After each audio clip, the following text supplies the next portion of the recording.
Friday night, we tried for an hour and a half, 2 hours at least, to try to get a hold of two guys who had left here the week before telling us about a Mexican road race someplace between Tijuana and La Paz. The automobile editor of the Contra Costa Times, Floyd Fessler, and Bob Hagin. They were both driving a TR4 prepared by Dick Brandt in Walnut Creek.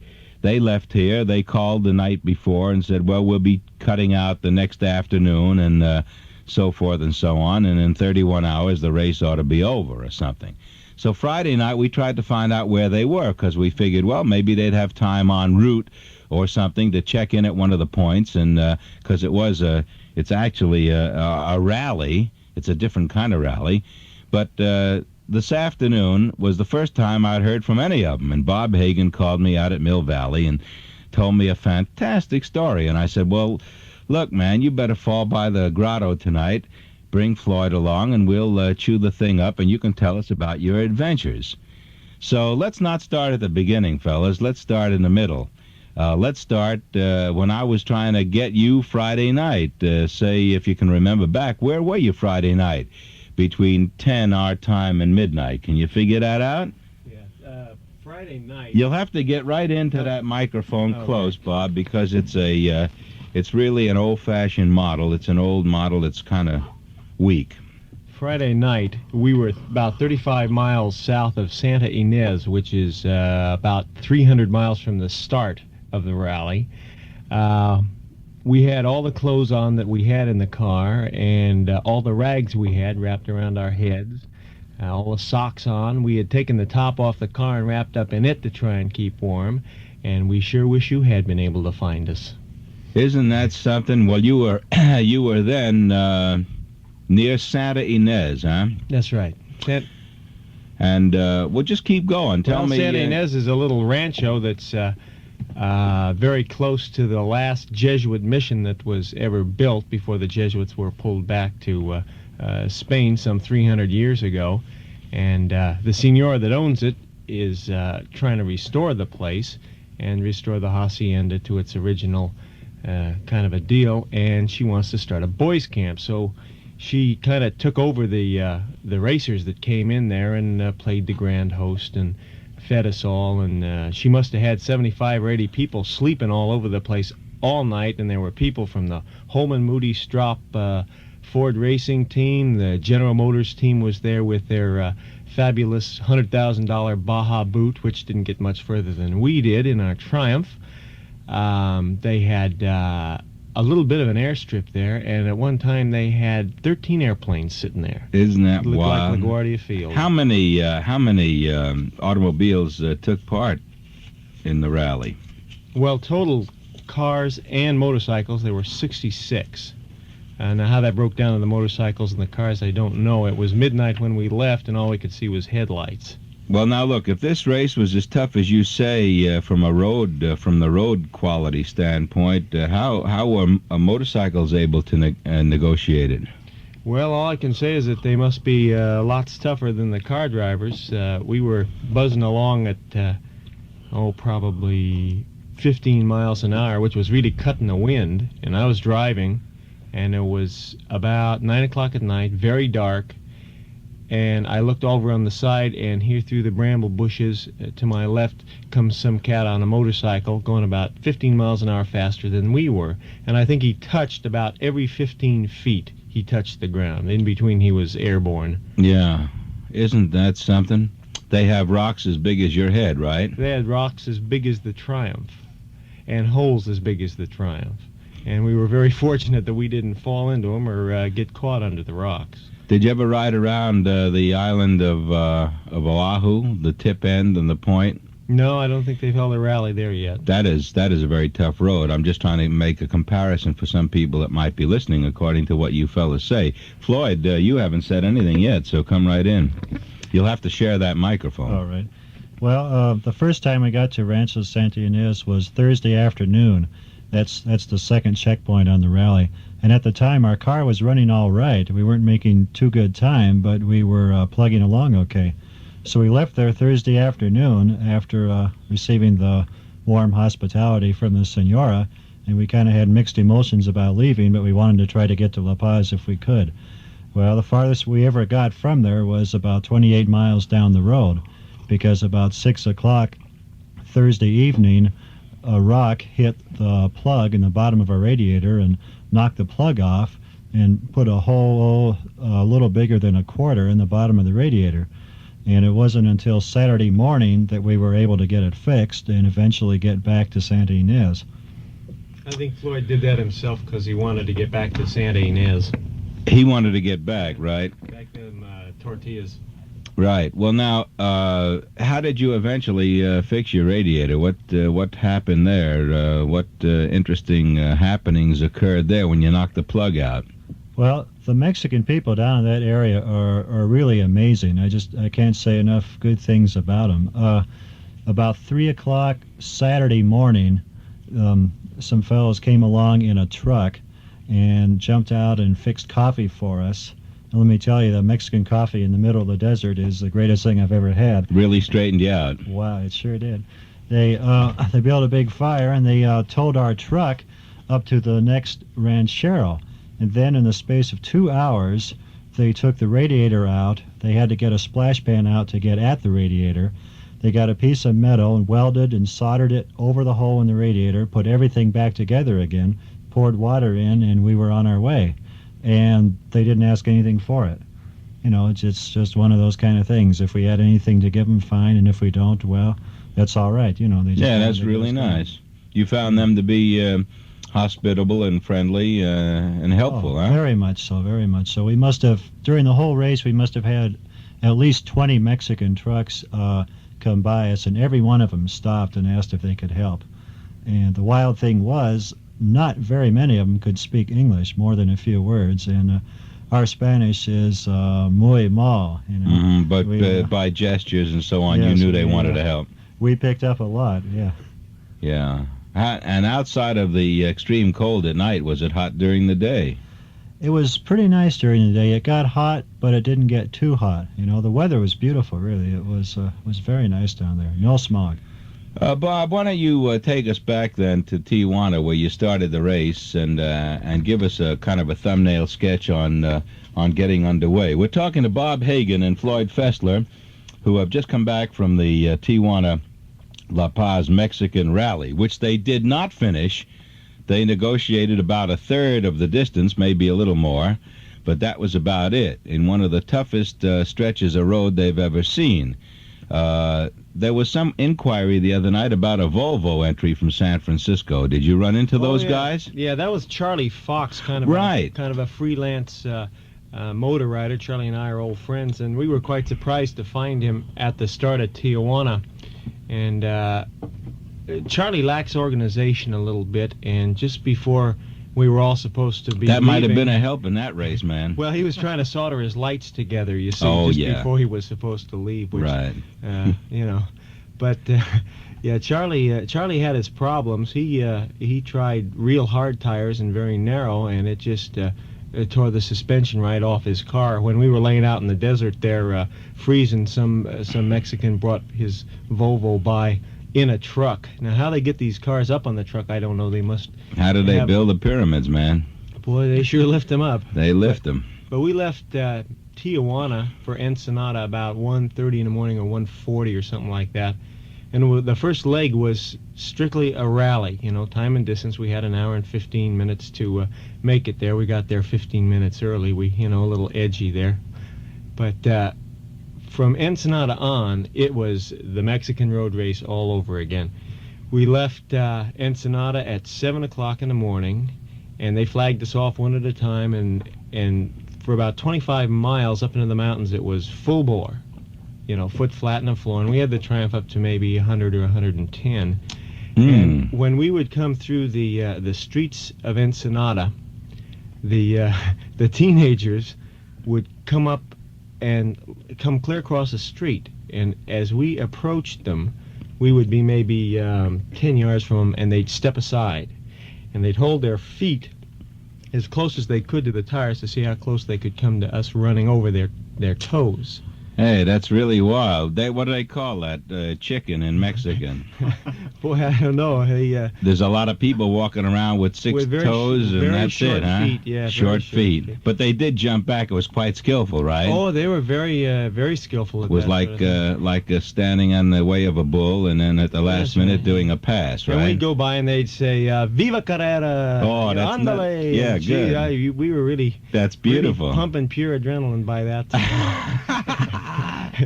And we'd another amazing thing about this fast stretch is that the traffic continued. They hadn't blocked off the street, so we were in their normal traffic pattern doing 100 miles an hour, and it's very exciting passing a burro led by a peon, and there's a 2.5-ton truck loaded with cement or something coming the other way. So, I know that must be quite thrilling.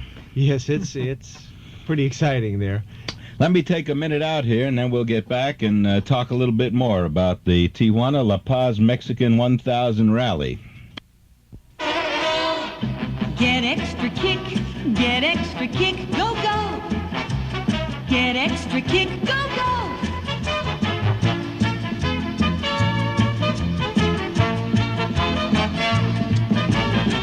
Ever notice what motor oil real car buffs use? The ones who drive around in big, shiny Jags and Ferraris? Those are the guys who know cars inside out.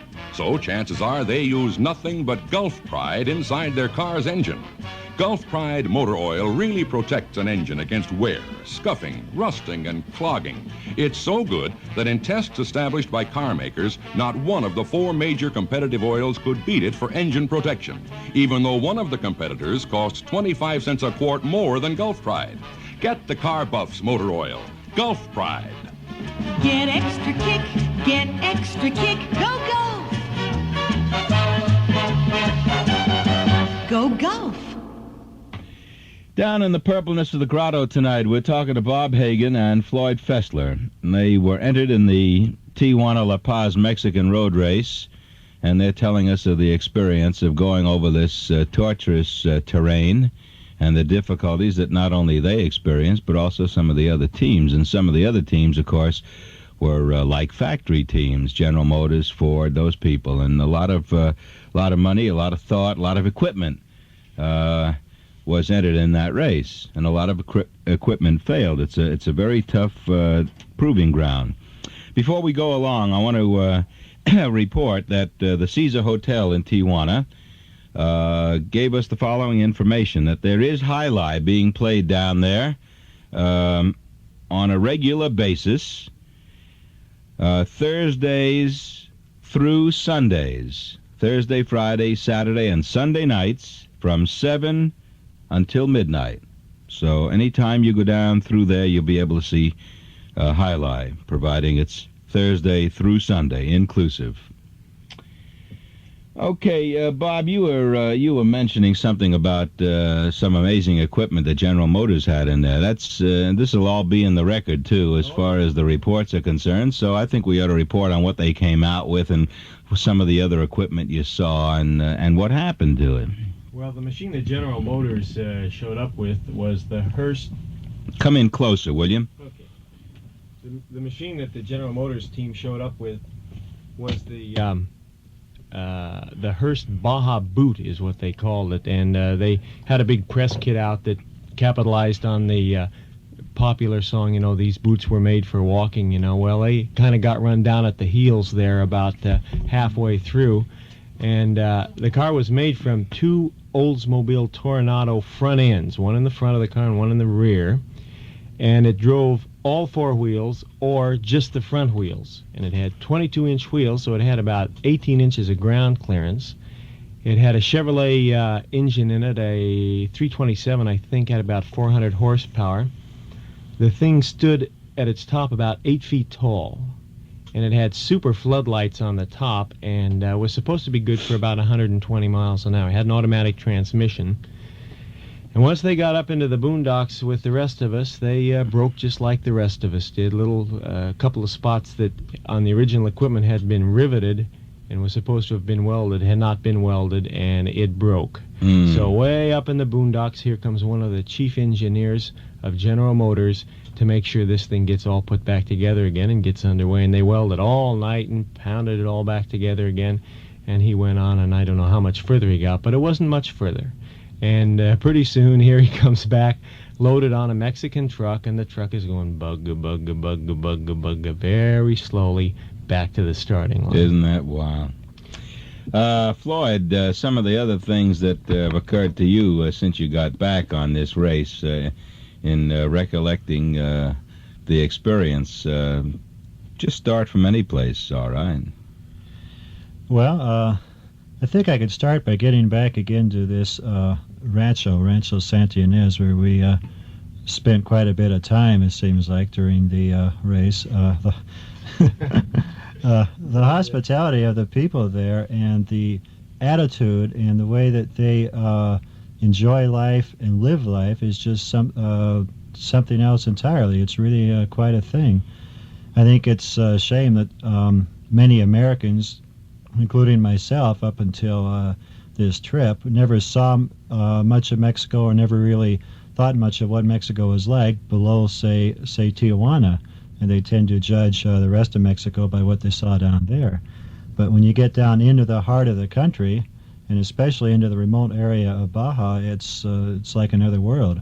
The people move at their own pace. They move, slowly, not like we do up here, but they're very much concerned with helping each other out and with getting through what they have to do and getting from one place to another. Most of the residents of the peninsula there are truck drivers. They truck goods from La Paz to Tijuana and maybe up to San Diego and then back to La Paz.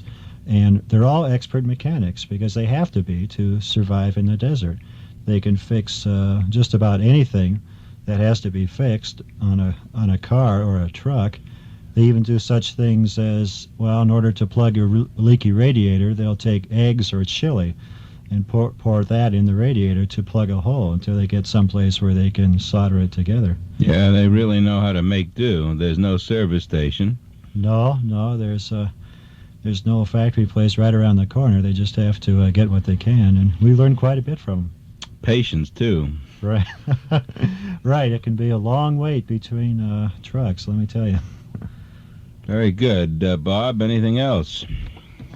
Well, gee, so many things happen to us that it's kind of hard. Yeah, rather than say giving you a direct question, I'm just trying to, Well, let me think of some of the things that happened. We were stuck up at Santa Ynez. It seems like we have spent about a month and a half at Santa Ynez. You guys, guys act like you had jumped into some kind of a time warp there. Yeah, and, well, it was more like the Twilight Zone, Al. Yeah, it's the Twilight Zone. Yeah, I guess you'll be getting sombreros and heading south soon, huh? Yeah. That's right. We came to the first checkpoint was a place called Kamalu by the Sea, and there was an old man there by the name of Leo Morelli. Leo Marino. And he was 69 years old. And he had a fishing resort there, and he told us he had 10,000 acres, and he'd brought a bunch of peons from the mainland and given them each 50 acres, and he was kind of the patron of the area. And he, as I say, he was 67. He was married to a 26-year-old girl. He married her when she was 17. They had 5 children. He had 9 from his previous wife, and most of his children by the previous wife were older than his present wife. He sounds like a beautiful cat to me. Well, we tore the tube out of the gas tank as we came into the first checkpoint. We had a flat tire, fortunately, because I pulled the tire off and found that the gas tank was leaking. So he found an old man. He looked like he was about 110 years old. His face was nearly black and looked just like leather. And he soldered that thing up for us by taking a soldering iron and holding it over a blowtorch. And he held the solder in his teeth and held a little rag with the soldering acid, the tinning acid on it, and soldered that thing up for us in about 30 seconds. We ran back to the gas stop and put the gas tank back in, mounted everything back up, stuffed what seemed like 600 pounds of everything in the world back in the car and lit it up and strapped ourselves in. And as we left, all the cats in Kamalu by the sea there said, "Andale, vamos, Ray," and gave us a they nice came hand. out, and it was really... Oh, they thought that was great. Getting back in a race was I can see everything that. to Did them. you get pictures of any of this stuff? Yeah, we got about 60 pictures, I guess. We just did get back this morning about 7 o'clock. The Mexican so Odyssey. Well, your machine is still down there, it's right? still down there. And are It's you going to still- go down and bring it back? Yeah, I kind of feel we owe it to the old car, you know. She did a Yeah. good job, and it was awful low. That was our main problem. We didn't have enough ground clearance. The guys who came up behind us said they always knew where the Triumph was because we planed the middle of the road down nicely. Yeah. We did a service to the country, and Yeah, you had your grader working, huh? boy, it all stuffed it right into the radiator, too. Well, what are you going to do next year? You think you'll make that trip again next year and get yourself a high axle job or something? Well, you or know, what? you kind of get hooked on Baja California. The senor at Santa Ynez says that once you drink the water of Santa Ynez, you always come back. So Well, you we're guys, gonna- I believe it from what you guys are telling we're me. going to try it again. We don't know what we'll use, but we're coming back. Okay, well, I want to thank you very much for coming in and giving us a first-hand report, eyewitness and spectator and everything else of this Mexican road rally. Floyd Fessler and Bob Hagin. We're going to have to go up now and check out the news. Then we'll be back down in the Purple Grotto for more music here on KSFO in San Francisco. Here's a brief summary of what's new KSFO News up to this very... Plus the Baja Marimba Band, the Morolandis Dancers, Leighton Noble and his orchestra in the South Shore Room of Harris Tahoe. For reservations, call 781-2771. And at Harris Reno, see Sammy Davis Jr. Reno or Tahoe, the world's greatest entertainers appear at Harris. Okay, well, listen, Bob, I wish you'd go over that one point about the chief of police down there. Yeah, well, And how did you happen to meet him, and what were the circumstances on that? This is the Mexican rally between Tijuana and La Paz. Bob Hagin and Floyd Fessler here telling us tonight not only about the race, but to me, what's so interesting is about being in Mexico during this race and the things that happened. They would never happen here, of course. yeah, well, it was about 3 o'clock one morning. I forget if it was Wednesday or Thursday. You kind of Not lose track of important. time down there. And we were so cold that, well, I couldn't even get out of bed when the truck came up. You know, that was a big deal for us. If, you know, we'd hear him about 15 miles away and he'd say, "Hey, a truck's coming." You know, like, gee, the train's coming into the small town here. So we'd all jump up, you know. Well, by that time we were all pretty cold, and Floyd decided to get up, and I just couldn't make it. So I stayed in the sack there, wrapped up in the top. And I was still about 3/4 asleep, and Floyd says, "Hey, Bob, this guy's got something for you." And I look up, and here's this Mexican walking over to me, and he's got a baby bottle in his hand, see? So I've got a lot of kids, and a little one that I take a bottle to at night, and I thought I was dreaming. And in my dream, I was my own son, and the Mexican was me, and I was bringing me a bottle, see? Yeah, right. So he hands me the bottle, and of course, in my dream, I took a sip of it, you know, and woke me up instantly because it was tequila laced with cinnamon and clove. Oh, And, yeah, they do manage to get cinnamon in, Yeah, don't they? yeah. huh? And so the next day, through a series of events, we finally got back to Santa Ynez. And it turns out that the Mexican who had given me this tequila was the chief of police of Ensenada, and he was driving for the Rambler American team, and they'd chosen him because he knew the roads real well, and he got a little bit further than we did before he tore the front end off of his car. And he never got through. And I asked a question. You know, the Citroën has a hydro-pneumatic suspension which enables it to raise its chassis about 11 inches.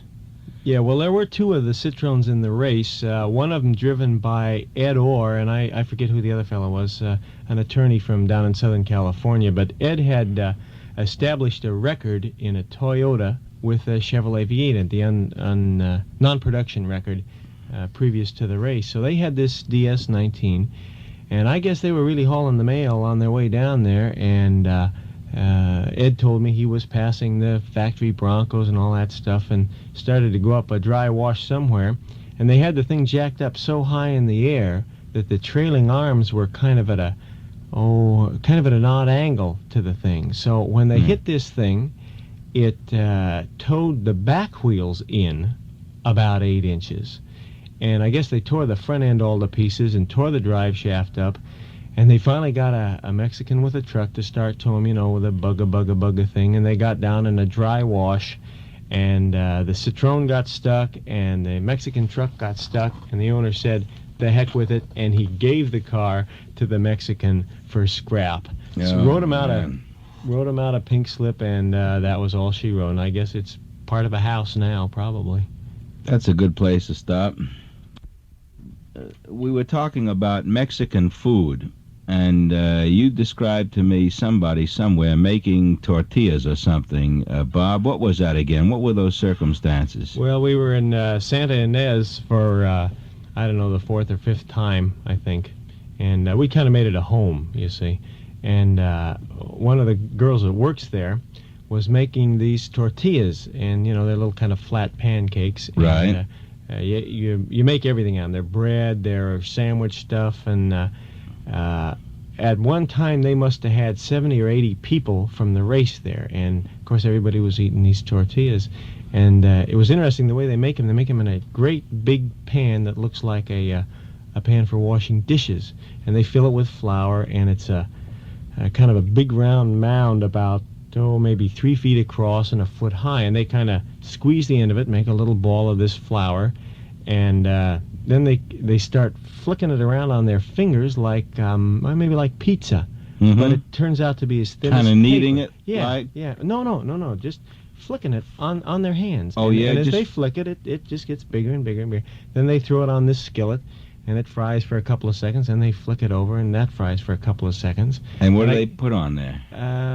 Everything. Butter, cheese, lettuce, hamburger, tomato. lettuce, you name it, and it's that kind of And it was sandwich. wild, huh? Yeah, and they made, at the peak there, they were making 4 and 5 of those big pans full of tortillas at a crack to feed everybody. Oh, that sounds nutty. You guys had a ball, even though it was, kind of a hardship. It was really an adventure, wasn't it? Well, it was. We liked it, we think. We haven't relaxed enough yet to figure it out. Well, I've enjoyed the stories, I'll tell you that. Bob Hagin and Floyd Fessler over here tonight. Thanks very much.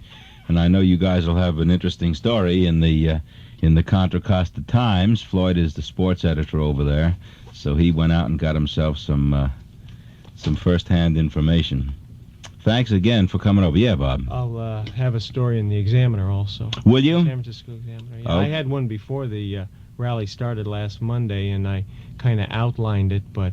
Did we ever find out who won this race? Did we ever? think one of them, the Myers-Manx team guys won it. We don't know exactly who. The plane got flown out of Ensenada when we were there, but by that time they all looked alike, and they all looked the color of dust. Yeah. So, nobody knows till they nobody got knows. all washed That's off who was right. there. That's Well, right. we'll find out, and when you do, let us know. Thanks Okay, again we'll for do coming by, you guys.